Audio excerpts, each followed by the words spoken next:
नमस्कार मित्रांनो, जय महाराष्ट्र, जय मनसे. मी कमलेश कामतेकर. मित्रांनो, बऱ्याच दिवसापासून मुंबई पुण्यासारख्या शहरामध्ये एक विषय जो आपल्या रिक्षा संदर्भात एक विषय चाललेला आहे की जे लोक नोकरी सांभाळून साईड इन्कम म्हणून रिक्षा चालवत आहेत अशा लोकांनी आपले जे रिक्षा परमिट आहे ते तात्काळ त्यांनी RTOमध्ये जमा करावे. तर मित्रांनो, बरेच दिवसापासून विचार करत होतो की ह्या विषयावर आपण बोलावं की ना बोलावं, पण आज म्हटलं चला ठीक आहे, आज बोलून टाकू याच्यावर. तर मित्रांनो, माझं असं प्रामाणिकपणे तुम्हाला एक सजेशन असेल की जर तुम्ही नोकरी करता जर रिक्षा चालवत असाल आणि तर त्या 10-15 हजार किंवा 20-25 हजारच्या नोकरीसाठी तुम्ही साईड इन्कम म्हणून रिक्षाचा पर्याय तुम्ही बघताय, तर ते रिक्षाचं परमिट तुम्ही RTOमध्ये जमा करण्यापेक्षा मी तर म्हणेन तुम्ही तुमच्या नोकरीचे राजीनामे तुमच्या ऑफिसमध्ये सबमिट करा आणि पूर्ण वेळ तुम्ही या रिक्षाच्या धंद्यामध्ये उतरा.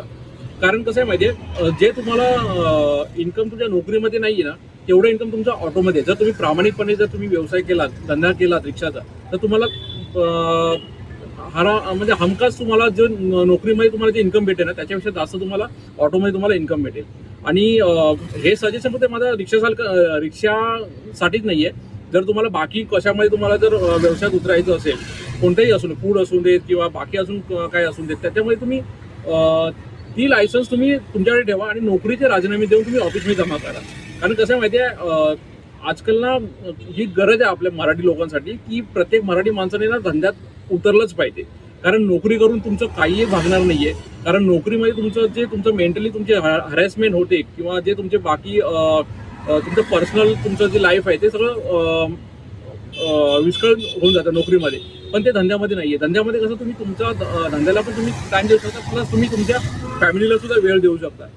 असं तर माझं तुम्हाला एक प्रामाणिकपणे मत असेल की तुम्ही रिक्षाचं जे परमिट आहे तुम्ही RTOमध्ये जमा करू नका. तुम्ही तुमचे नोकरीचे राजीनामे आहेत ते काढून ऑफिसमध्ये जमा करा आणि पूर्ण वेळ तुम्ही या धंद्यामध्ये उतरा. तर आणि स्वतःच्या घरामध्ये उपरे बनवू नका. स्वतःच्या घराच्या तुम्ही मालक व्हा आणि लोकांना आता उपरे बनवा.